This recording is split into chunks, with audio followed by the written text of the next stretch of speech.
बिस्मिल्लाहिर्रहमानिर्रहीम रब्बिश्रह ली सदरी व यस्सिर ली अमरी वहलुल उक़दतम मिन लिसानी यफ़क़हू क़ौली। अस्सलामु अलैकुम स्टूडेंट्स, मैं हूं वाजिद अली कंबो, आपका chemistry teacher. Student second year chemistry chapter 11 और आज हम एक बहुत बहुत इंपॉर्टेंट टॉपिक पढ़ने जा रहे हैं, दैट इज एथेनॉल। हम इस लेक्चर में एथेनॉल, उसकी फर्मेंटेशन यानी industrial preparation of ethanol, fermentation by molasses, fermentation by from molasses, fermentation from starch, और फिर हम कुछ टर्मिनोलॉजी पढ़ेंगे कि रेक्टिफाइड स्पिरिट क्या है, एब्सोल्यूट अल्कोहल क्या है, मिथाइलेटेड स्पिरिट क्या है। तो ये एग्जामिनेशन पॉइंट ऑफ व्यू से, कॉन्सेप्ट के लिहाज से this one is very very important lecture. तो हम आगाज करते हैं। My dear student, ethanol ethanol को हम ना स्टूडेंट इथाइल अल्कोहल भी कहते हैं। This is also called ethyl alcohol. हम ना एथेनॉल को ग्रीन अल्कोहल भी कहते हैं, ग्रीन अल्कोहल। अच्छा, हम इसको ग्रीन अल्कोहल क्यों कहते हैं? Because it is manufactured from starch grain. ये स्टार्च ग्रेन उससे हासिल होता है। It is also called spirit of wine। अच्छा, इसका अगर मैं मोलेकुलर फार्मूला लिखूं तो CH3CH2OH, या स्टूडेंट मैं इसको लिख सकता हूं C2H5OH। अच्छा, एक बात मेरी याद रखना, हम एवरीडे लाइफ में जब कहते हैं अल्कोहल, तो अल्कोहल से हमारी मुराद एथेनॉल होता है। यानी एवरीडे लाइफ में हम जो अल्कोहल बोलते हैं ना, अल्कोहल, तो अल्कोहल से मुराद क्या होती है? एथेनॉल ही मुराद ली जाती है। अब हम आगे बढ़ते हैं। इंडस्ट्रियल प्रेपरेशन ऑफ एथेनॉल की large scale preparation. My dear student, ethanol की लार्ज स्केल प्रेपरेशन के लिए जो हम मेथड यूज करते हैं, दैट इज कॉल्ड फर्मेंटेशन। अब याद रखना, वर्ल्ड वॉर सेकंड से पहले 75% एथेनॉल प्रेपरेशन वो फर्मेंटेशन से होती थी। आजकल लेस देन 10% एथेनॉल मैन्युफैक्चरिंग वो फर्मेंटेशन से हो रही।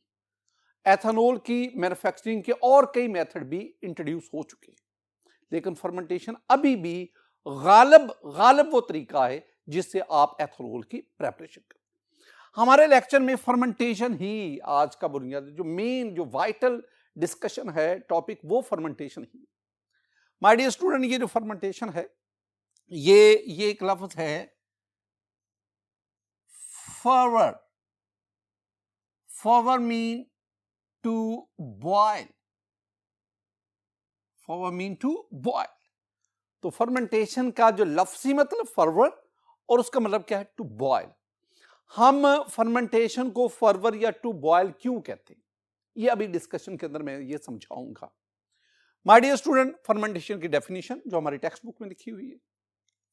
अब बायोकेमिकल प्रोसेस, पहली बात, fermentation is a biochemical process which occurs in the presence of certain enzyme secreted by microorganisms such as yeast। यानी फर्मेंटेशन एक बायोकेमिकल प्रोसेस है, बायोकेमिकल प्रोसेस जो कि कुछ एंजाइम्स उसकी मौजूदगी में होता है, and those enzymes secreted by different microorganism. इसमें एक यीस्ट है, तो यीस्ट। अब इसमें जो जो चीजें ना जरा उनकी तरफ आई। माय डियर स्टूडेंट, पहली बात तो जिन में बैठा है कि फर्मेंटेशन है क्या। फर्मेंटेशन में large molecules they are converted into small molecules. जैसे कि आप देख सकते हैं, अब ना ये जो कन्वर्जन है, it is catalysed by enzymes. This one is called biochemical conversion. अब ना हम क्या पढ़ना चाह रहे हैं?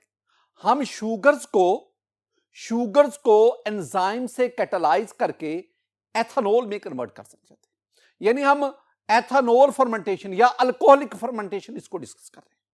तो याद रखना, हमारी जो डिस्कशन होगी that is alcoholic fermentation. My dear student, हमने दूसरी बात क्या की है, ये जो फर्मेंटेशन है इसमें एंजाइम जो है they are the catalyst, they are catalysed by the enzyme. लफ्ज एंजाइम को देखें, एन जाइम। जाइम का लफ्ज जब भी है ना, जाइम, जाइम मीन यीस्ट, यीस्ट, एंजाइम इन यीस्ट। एंजाइम का मीनिंग क्या बने? इन यीस्ट। अब ये यीस्ट के बारे में मैं आपको बताना चलूं student, yeast is a microscopic unicellular fungus. ये आप देख सकते हैं, this one is the yeast, microscopic unicellular fungus. It grow and reproduce rapidly in suitable condition, and this yeast contain a large number of enzymes। और जिसमें अभी हम पढ़ेंगे, हम इसमें इन्वर्टेज पढ़ेंगे, जाइमेज पढ़ेंगे, माल्टेज पढ़ेंगे, और कई एंजाइम्स हैं। Enzymes are the complex proteins, complex protein compounds. तो जो एंजाइम्स है, most of the enzymes are present in yeast, और इसी के नाम से मैंने एंजाइम कहते हैं। And these enzyme catalysed and convert the sugar into ethanol. और हम यही फर्मेंटेशन को पढ़ेंगे। एक और बात याद रखना माय डियर स्टूडेंट, ये जो फर्मेंटेशन है ना, this one is an exothermic process, पहली बात ये ध्यान में रखनी।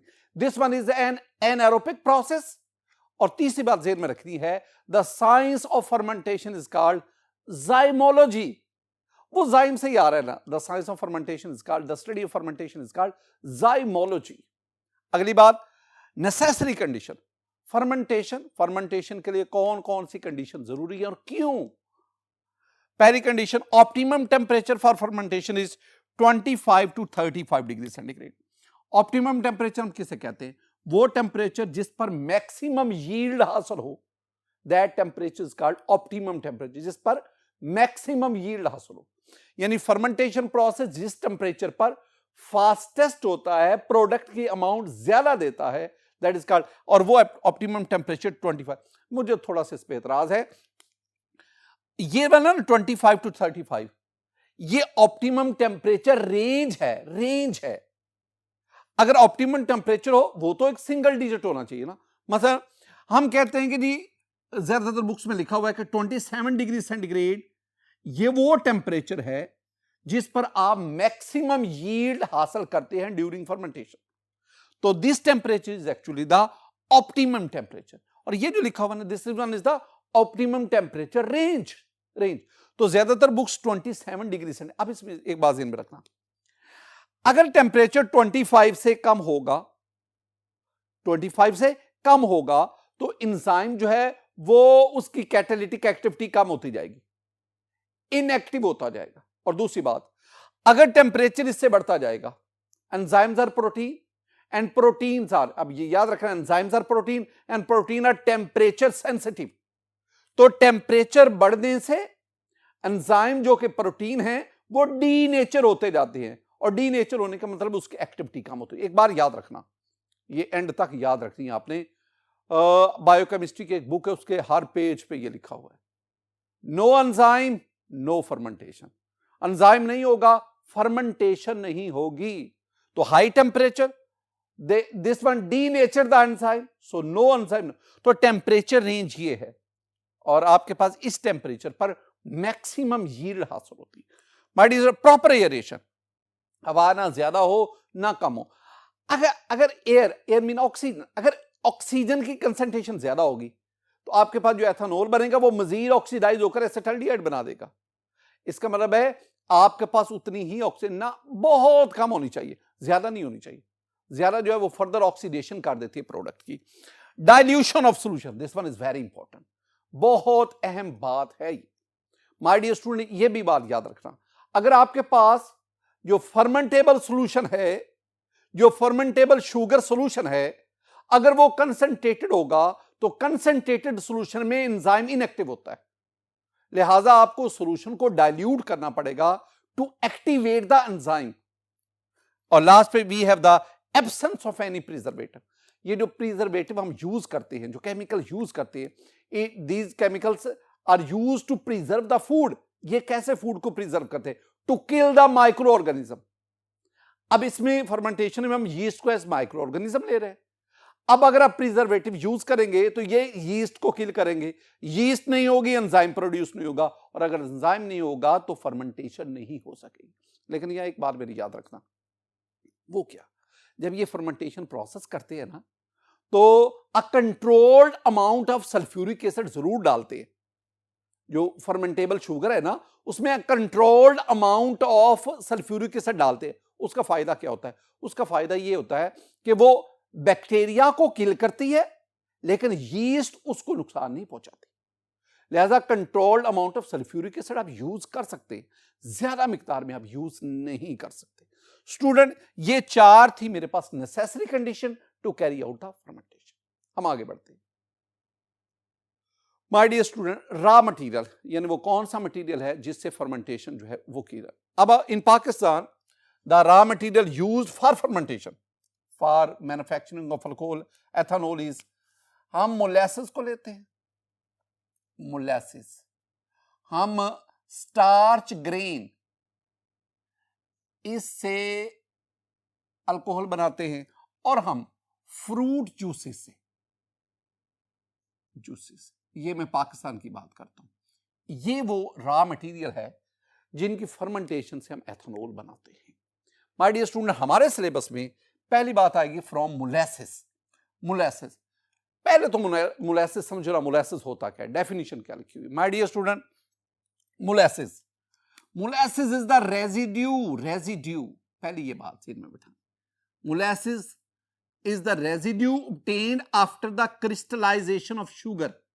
दूसरी बात, जब आप शुगर की क्रिस्टलाइजेशन करते हैं, किससे? From concentrated sugar cane juice. आपने कंसंट्रेटेड शुगर कैन जूस लेना है, उससे आप शुगर के क्रिस्टल हासिल करेंगे, फिर उस दौरान जो रेजिड्यू बचेगा, that residue is called molasses, हम उसको मोलेसिस कहेंगे। मैं कुछ चीजें आपको समझाना चाहता हूं, मैं आपको मोलेसिस हकीकी तौर पर बताना चाहता हूं होता क्या। माय डियर स्टूडेंट, जरा आप देखेंगे, आपके पास ना ये शुगर कैन है, गन्ना शुगर कैन, आप इस शुगर कैन इसके स्मॉल पीसेस बनाते हैं, उन स्मॉल पीसेस को आप अच्छी तरह वॉश करते हैं। अब इन स्मॉल पीसेस को मजीद आप छोटे छोटे हिस्सों में काट लेते हैं। अब इनको आप ये कंप्रेस्ड मशीन उनमें से पास करवाते हैं। अब इसमें क्या होता है, ये हाईली कंप्रेस्ड मशीन जो है, ये इसमें से शुगर कैन जूस उसको अलग कर देती है और बाकी बगास वो अलग हो जाता है।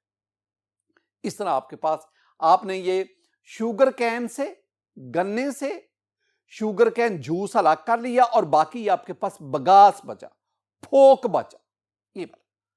अब ये जो आपके पास शुगर कैन जूस है ना, अब इसका कलर देखेंगे, ये डार्क ग्रीनिश कलर का होता है, इसमें अलॉट ऑफ इंप्योरिटीज होती है। आप फिर डिफरेंट केमिकल का इस्तेमाल करके आप इसमें से इंप्योरिटीज को अलग करते जाते हैं। अब आपके पास इस कलर में ये आपके पास कंसंट्रेटेड शुगर कैन जूस आ गया। Now this one is the concentrated sugar cane juice.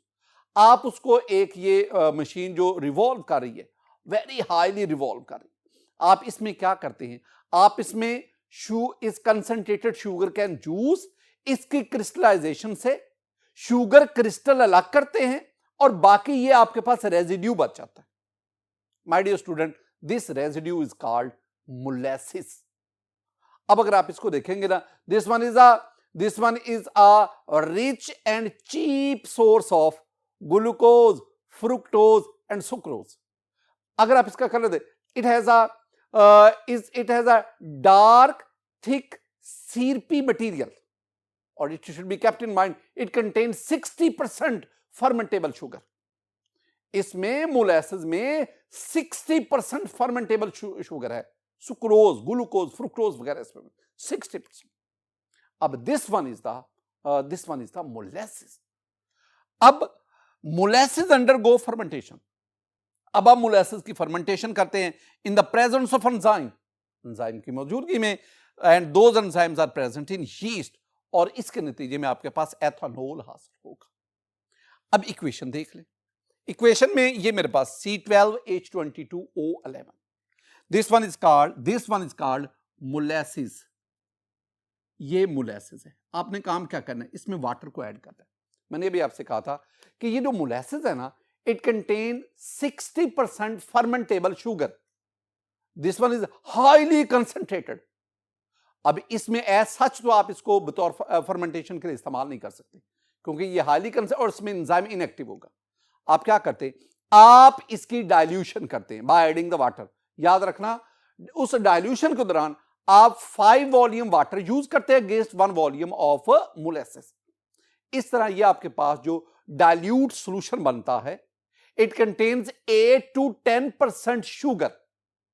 अब ये इतनी कंसंट्रेशन होती है जिसमें जो आपके पास एंजाइम है वो एक्टिव हो जाता है।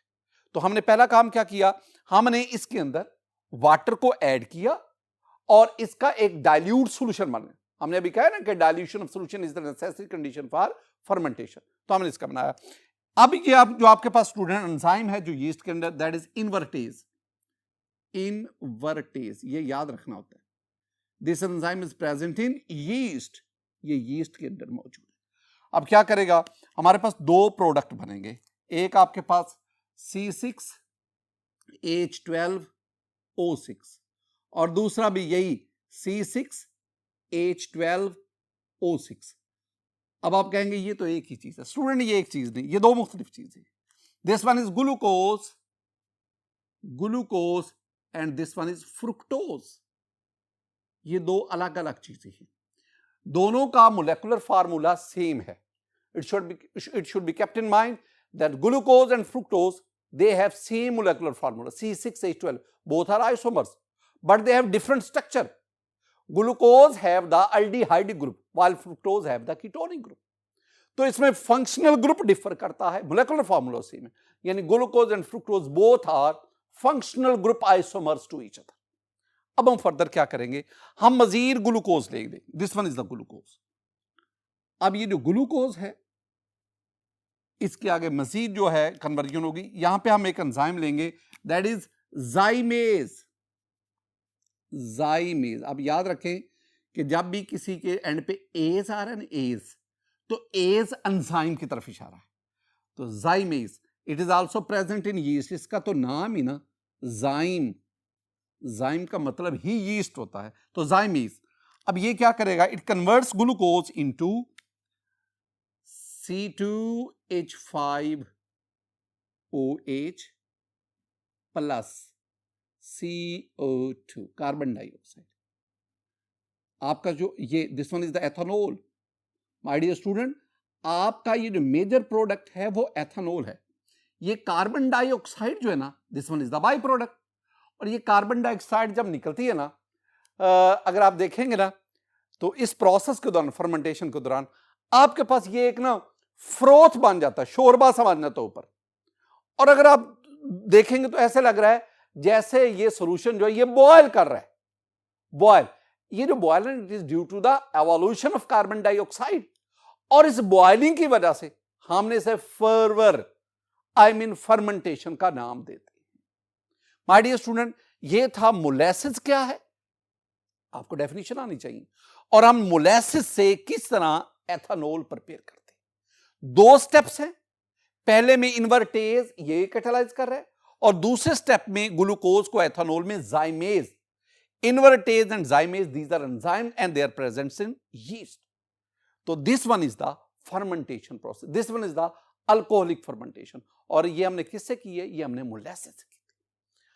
हमारे सिलेबस में स्टार्च से फर्मेंटेशन कैसे, उसको देखते हैं।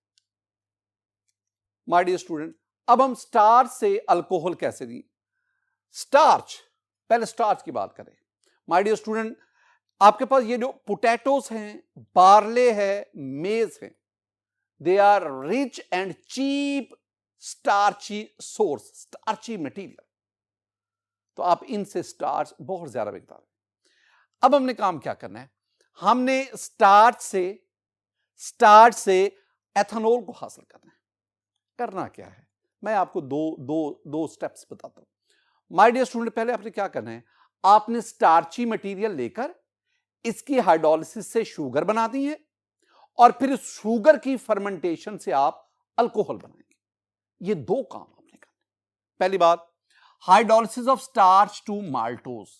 This one is the starch. ये आपके पास स्टूडेंट स्टार्च है, starch. C6H10O5 taken N, starch. आप इसमें भी वाटर ऐड करके इसका डाइल्यूट सॉल्यूशन बनाएंगे और इस दौरान आप एक एंजाइम यूज करेंगे that is डायास्टेज।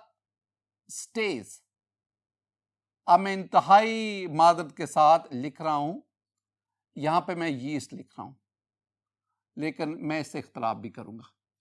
My dear student, डायास्टेज के बारे में कुछ बातें मैं आपको समझाना चाहता हूं, जरा गौर से सुनिए।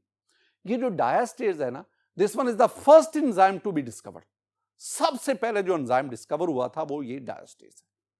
It is present in barley.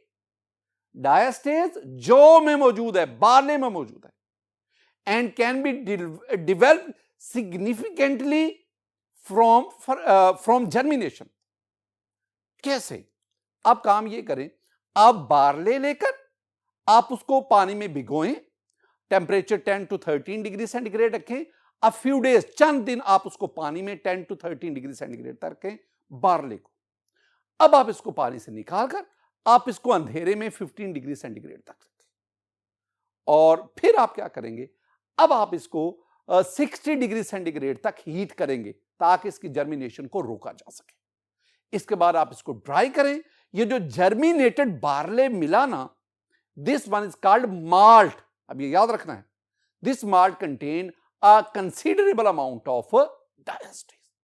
ये जो माल्ट है, this one is the germinated barley, और इस जर्मिनेटेड बार्ले जिसको हमने माल्ट कहा, it contains the considerable amount of diastase. अब यही जो बार्ले है, आप इसको स्टार्च सोल्यूशन उसमें ऐड करते हैं, और इस बार्ले में मौजूद ये जो डायास्टेज है, ये स्टार्च जो कि डाइल्यूट सॉल्यूशन ऑफ स्टार्च, उसको ये माल्टोज में कन्वर्ट करता है। ये बात आपने ज़हन में बैठानी। बहरहाल स्टार्च लिया, मैंने डायास्टेज लिखा, बुक के मुताबिक यीस्ट मैंने लिख दिया, मैंने टेक्स्ट बुक को फॉलो किया। अब क्या हुआ, इसमें भी आपने पानी डाला ताकि इसको डाइल्यूट बनाया जाए। डाइल्यूट सॉल्यूशन में ही एंजाइम एक्टिव होता है। अब आपके पास क्या बनेगा, अब आपके पास बनेगा स्टूडेंट ये C12H22O11, C12H22O11, ये N बनेगा। And this what is this, this one is maltose. Malt, अच्छा सुक्रोज का भी यही फार्मूला है, माल्टोज का भी यही फार्मूला। अब दूसरे स्टेप में क्या हुआ, fermentation of maltose to alcohol. Fermentation यहां से शुरू हुई है। ये तो स्टार्च की हाइड्रोलिसिस हुई ना, स्टार्च को आपने माल्टोज में कन्वर्ट किया, हाइड्रोलिसिस हुई। अब fermentation of maltose to alcohol, this one is the maltose. ये आपके पास माल्टोज है। माल्टोज पहले आपने क्या लिया था, इधर आपने मोलेसिस लिया था, इधर क्या आ गया माल्टोज। आपने मोलेसिस को डाइल्यूट किया था, माल्टोज को डाइल्यूट करेंगे। अब यहां पे जो हमारे पास एंजाइम यूज होता है, दैट इज माल्टेज। माल्टेज आसान हुआ याद करना, it is present in yeast. अब ये क्या करेगा, ये इसको ग्लूकोज में C6H12O6, ये आपके पास दो ग्लूकोज बने, ग्लूकोज। अब याद रखना स्टूडेंट कुछ बातें, ये आपके पास क्या था मोलेसिस, ये क्या आ गया माल्टोज। आपने डाइल्यूशन ऑफ मोलेसिस की, डाइल्यूशन ऑफ माल्टोज की, यहां पे आपके पास इन्वर्टेज, यहां maltase. You will gate two molecules, one of glucose, one of fructose. Here you get the two molecules of glucose. अब ये आपके पास क्या आ गया, this one is glucose, बिल्कुल अब सेम वही जो आपने इधर लिखा है। हम क्या करेंगे, ग्लूकोज जाइमेज इसको कैटालाइज करेगा और आपके पास एथेनॉल, बिल्कुल सेम। यहां पे आप क्या लिखेंगे, zymase, and this zymase present in yeast, catalyse करेगा, and you will get C2H5OH। ये एथेनॉल बना जिसको हम बनाना चाह रहे हैं, ethanol plus 2CO2 carbon dioxide. फिलहाल यहां तक ना जो मैंने लिखा इसको जरा समझे। मैं आपको ना एक एक्सपेरिमेंट समझाता हूं। माय डियर स्टूडेंट, मेरे पास ना ये कोनिकल फ्लास्क है। इस कोनिकल फ्लास्क में मैं 10 मिलीलीटर वाटर लेता हूं। This water should be distilled water, tap water नहीं लेना, डिस्टिल्ड वाटर लेना है। अब आप क्या करें, आप इस वाटर में, डिस्टिल्ड वाटर में 3 ग्राम शुगर ऐड करें। अब इसको आप अच्छी तरह हिला लें। ये आपके पास ये शुगर सॉल्यूशन बन गया। अब आप इसके ना नेक पे, आप इसके ऊपर बैलून जो है ना उसको आप इसके लगा दें। अब आप एक और काम करें, आप एक और कोनिकल फ्लास्क लें, इसमें भी 100 मिलीलीटर डिस्टिल्ड वाटर लें। अब आप क्या करें, आप इसमें 1 ग्राम वेड यीस्ट लें, यीस्ट इसमें ऐड करके इसको अच्छी तरह आप यीस्ट को इसमें डिसॉल्व कर लें। अब आपके पास ये यीस्ट सॉल्यूशन बना। अब इसके ऊपर भी बिल्कुल उसी तरह बैलून जो है उसको फिट करते हैं। माय डियर स्टूडेंट, अब आप एक और कोनिकल फ्लास्क लें। अब इस फ्लास्क के अंदर आप 100 ग्राम डिस्टिल्ड वाटर लें, उसमें आप उसमें 3 ग्राम शुगर ऐड करें। शुगर ऐड करने के बाद आप इसको अच्छी तरह हिला लें ताकि आपके पास ये शुगर इसमें डिसॉल्व हो जाए। अब आप क्या करेंगे, आप इसमें 1 ग्राम वेड यीस्ट उसमें डालेंगे। अब आपके पास ये जो सॉल्यूशन बना, this one is the ternary solution. इसमें डिस्टिल्ड वाटर भी है, इसमें शुगर भी है, इसमें यीस्ट भी है। इसको अच्छी तरह हिला के अब आप क्या करें, आप इसके ऊपर बिल्कुल जैसे पहले आप दोनों में किया, आप इसके ऊपर बैलून को फिट कर दें। चौथी फ्लास्क लें, चौथी फ्लास्क में भी इसी तरह आप 100 ग्राम डिस्टिल्ड वाटर लें, उसमें 3 ग्राम वेड शुगर ऐड करके उसको अच्छी तरह डिसॉल्व कर लें। फिर आप उसमें 1 ग्राम वेड यानी पहले जो वजन किया हो यीस्ट वो ऐड करके इस पूरे सॉल्यूशन को होमोजेनाइज कर लें। अब आपने काम क्या करना है, ये अब आपने पहले वाले से थोड़ा सा मुख्तलिफ काम करना है। अब आप इस सॉल्यूशन को आप हीट करेंगे। अब तब तक हीट करेंगे जब तक इसके वेपर्स बनाना शुरू हो जाए। अब आप क्या करें, अब आप इसको ठंडा कर लें। कुछ देर के बाद आप इसको पड़ा रहने दें। जब ये बिल्कुल ठंडा हो जाएगा आप इसके ऊपर भी बैलून फिट कर दें। माय डियर स्टूडेंट, ये आपके पास 4 डिफरेंट कोनिकल फ्लास्क इसमें सॉल्यूशन बन गया। पहली में क्या था, वाटर शुगर। दूसरी में क्या था, वाटर यीस्ट। तीसरे में क्या है, वाटर शुगर यीस्ट। चौथी में क्या है, वाटर शुगर यीस्ट, लेकिन हमने इसको क्या किया हुआ है, बॉयल किया। This one is boiled. अब ये 4 आपके, आप इसको 24 आवर्स के लिए रख छोड़े। अगले दिन आके आप देखेंगे ना, आप देखेंगे कि पहली, दूसरी और चौथी जो कोनिकल फ्लास्क है उसमें बैलून को अगर आप देखेंगे तो वो बता रहा है कि उसमें किसी किस्म का कोई रिएक्शन नहीं हुआ। लेकिन ये जो तीसरी है जिसमें आपने वाटर लिया था, आपने शुगर लिया था और यीस्ट लिया था, लेकिन बॉयल नहीं किया था, इसमें आप देखेंगे तो बैलून जो है वो यहाँ पे इन्फ्लेट भर चुका है। इसका मतलब है कि इसके अंदर रिएक्शन हुआ। अगर आप करीब जाके देखेंगे ना तो इसके ऊपर ना, इसकी सरफेस के ऊपर ये बबल्स बन रहे हैं। Actually this one is the evolution of carbon dioxide. हमने ना 4th वन इस फ्लास्क में भी बार्ले डाला था, ये यीस्ट ऐड किया था, लेकिन यहां मसला क्या हुआ, हमने इसको बॉयल करके माइक्रो ऑर्गेनिज्म को किल कर दिया था। तो माइक्रो ऑर्गेनिज्म नहीं होगा, एंजाइम प्रोड्यूस नहीं होगा, एंजाइम नहीं होगा, फर्मेंटेशन नहीं। इसका मतलब इन तीनों केसेस में नंबर 3 में फर्मेंटेशन हुई और उसका सबूत आपको इन्फ्लेटेड बैलून की शक्ल में मिला। This one is the fermentation. My dear student, ये जो हमने fermentation from molasses, fermentation of starch पढ़ा, इसके लास्ट पे एक बात देखें, अल्कोहल ऑब्टेन्ड बाय फर्मेंटेशन, यानी आपने ये फर्मेंटेशन की, ये अल्कोहल बना। आपने मोलासिस से फर्मेंटेशन की, ये अल्कोहल बना, एथेनॉल बना। ये जो एथेनॉल हासिल हुआ फर्मेंटेशन से, अल्कोहल से मेरी यहां मुराद एथेनॉल है। एथेनॉल या alcohol obtained by fermentation is only up to 12%। ये 12% होता है एंड नेवर एक्सीड 14%। ये वेरी इंपॉर्टेंट। जो आपके पास एथेनॉल हासिल होता है ये 12% और 14% से कभी एक्सीड, यानी ये बात आपने ज़हन में बिठा लेनी है। फर्मेंटेशन के नतीजे में जो अल्कोहल बना, जो एथेनॉल बना, इसमें 12 से लेकर 14% तक C2H5OH है, एथेनॉल है, और बाकी इसमें तकरीबन इसमें 86% वाटर है। अब इससे ज्यादा कंसंट्रेशन वाला अल्कोहल आप फर्मेंटेशन से हासिल नहीं कर सकते। यानी अगर आप कहें ना कि 20% एथेनॉल वाला हमारे पास प्रोडक्ट बने तो वो फर्मेंटेशन से नहीं बन सकता। फर्मेंटेशन से ऐसा नहीं हो सकता। क्यों? बिकॉज बियॉन्ड दिस लिमिट, 14% से ज्यादा अगर होगा, beyond this limit enzyme become inactive. ये मैंने आपसे कहा था। हम ना फर्मेंटेशन के लिए क्या किया, हमने मोलासिस को डाइल्यूट किया, हमने स्टार्च को डाइल्यूट किया। Dilution of solution is one of the necessary condition for fermentation. इससे ज्यादा पर जो आपके पास अल्कोहल हासिल हुआ, जो अल्कोहलिक सॉल्यूशन हासिल हुआ, वो कंसंट्रेट हो जाता है और उस कंसंट्रेटेड सॉल्यूशन में जो एंजाइम है वो इनएक्टिव हो जाता है।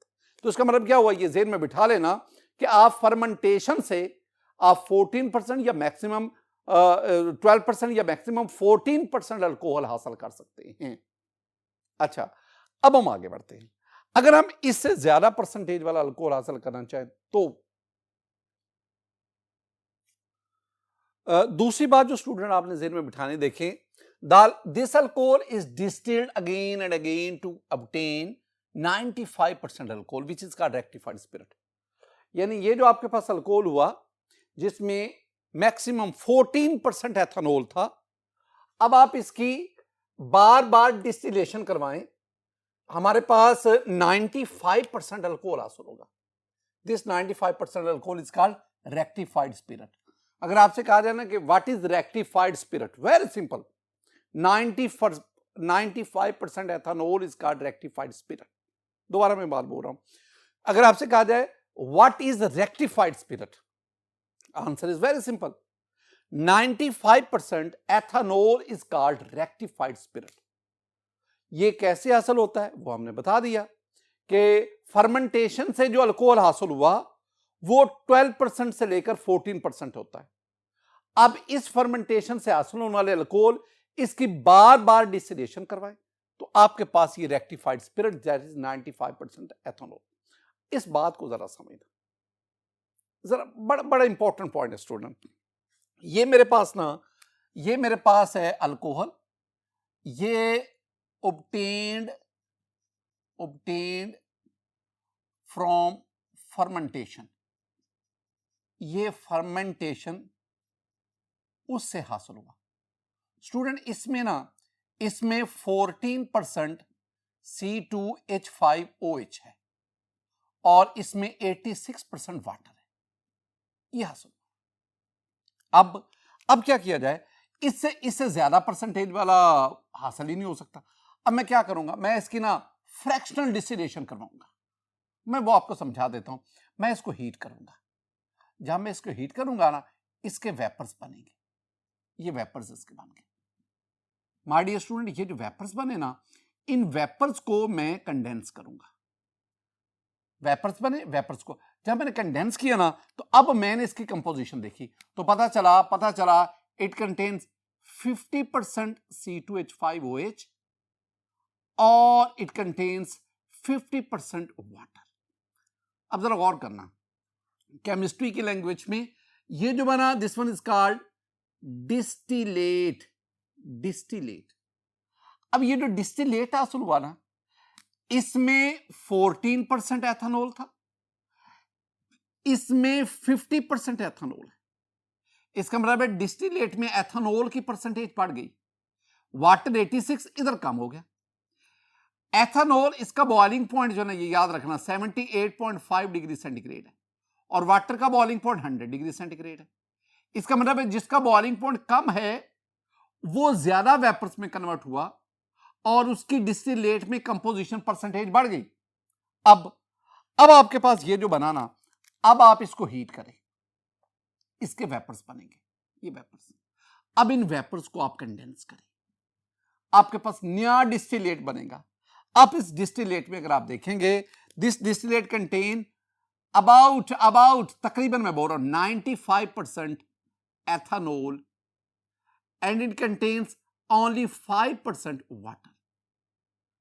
ये वाला जो आपके पास हासिल हुआ ना, ये फ्रैक्शन डिस्टिलेशन होती जा रही है। जैसे जैसे फ्रैक्शन डिस्टिलेशन होती जा रही है ना, जो आपके पास डिस्टिलेट बनता जा रहा है ना, उसमें एथेनॉल की परसेंटेज बढ़ती जाती है और जो रेजिड्यू बचेगा उसमें वाटर की परसेंटेज ज्यादा है। अब ये जो आपके पास बना ना, this one is called rectified spirit. अब याद रखना, एक लफ्ज आपको बता रहा हूं स्टूडेंट, ये जो रेक्टिफाइड स्पिरिट है, this one is N azeotropic mixture. ये एजियोट्रॉपिक मिक्सचर होता है। अब आप इसको हीट करें, गौर से बात को सुनना है। जब आप इसको हीट करेंगे, इसके ये वेपर्स बनेंगे, इन वेपर्स को कंडेंस करो, आपके पास ये बना, इसकी कंपोजिशन चेक करो। स्टूडेंट इसकी कंपोजिशन क्या है? इसकी कंपोजिशन है 95% C2H5OH और 5% वाटर। और भाई इसकी कंपोजिशन अब ये बना डिस्टिलेट और ये बना, ये जो बाकी बचा this one is the residue. अब डिस्टिलेट की कंपोजिशन चेक करो, वो है 95% एथेनॉल। रेजिड्यू की कंपोजिशन चेक करो, वो है 90%। इसका मतलब क्या हुआ? इसका मतलब है ये जो रेक्टिफाइड स्पिरिट बना ना, इसकी मजीद जब डिस्टिलेट और रेजिड्यू दोनों की कंपोजिशन सेम हो ना, उसका मतलब है फ्रैक्शनल डिस्टिलेशन से दोनों कंपोनेंट सेपरेट नहीं हो रहे। अब यहां से यहां तक जाएं, यानी वो अल्कोहल जो फर्मेंटेशन से हासिल हुआ वहां से लेकर रेक्टिफाइड स्पिरिट तक जाएं, तो आप देखेंगे कंपोजिशन वेरी करती जा रही। लेकिन रेक्टिफाइड स्पिरिट जब आपके पास बना, रेक्टिफाइड स्पिरिट इसकी फर्दर डिस्टिलेशन नहीं होती, क्योंकि ये क्या है? Azeotropic mixture. हम कहां तक आ गए? हम रेक्टिफाइड स्पिरिट तक आ गए। मेरा टारगेट क्या है? मैं ऐसा प्रोडक्ट लेना चाहता हूं जो 100% इथाइल अल्कोहल हो, उसमें वाटर हो ही ना, मॉइस्चर हो ही ना। ऐसे अल्कोहल को हम क्या कहेंगे? That is called absolute alcohol, that is called anhydrous alcohol. Anhydrous, no moisture, no water, और एब्सोल्यूट अल्कोहल। अब इसको कैसे हासिल करें?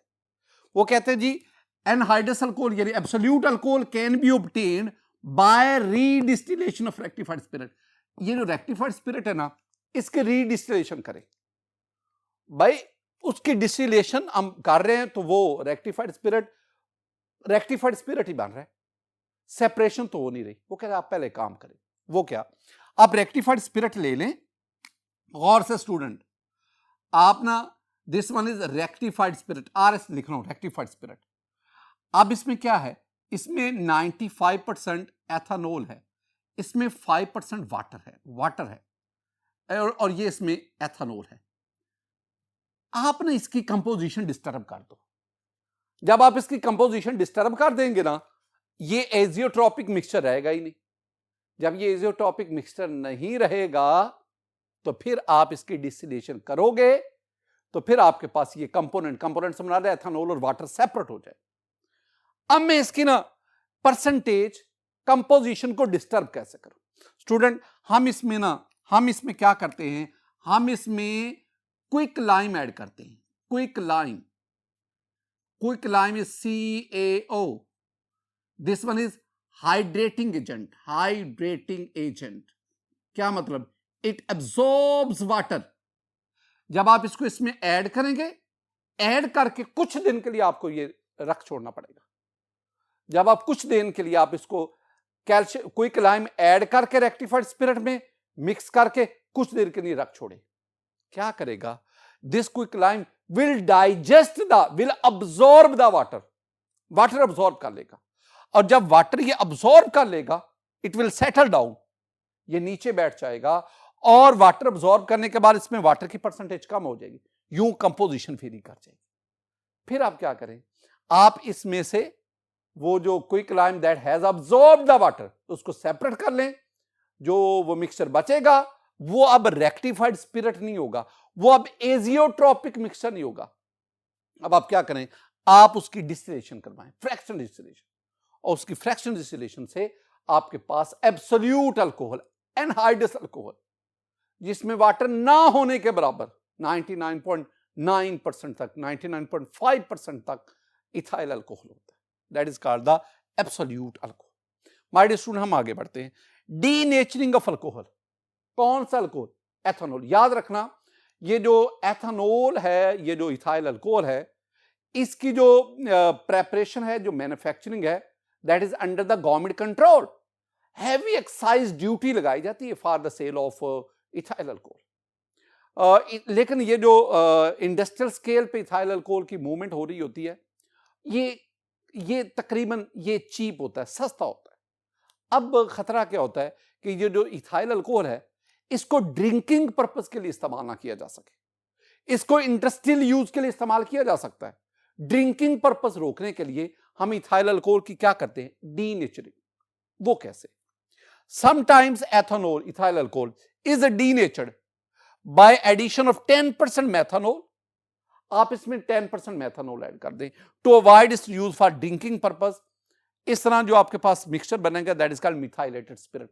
जरा गौर से देखें, ये मेरे पास बीकर है, इसमें मैंने एथेनॉल लिया। अब आप इसमें ना 10% मैथनॉल ऐड करते, 10% मैथनॉल इसमें ऐड करते।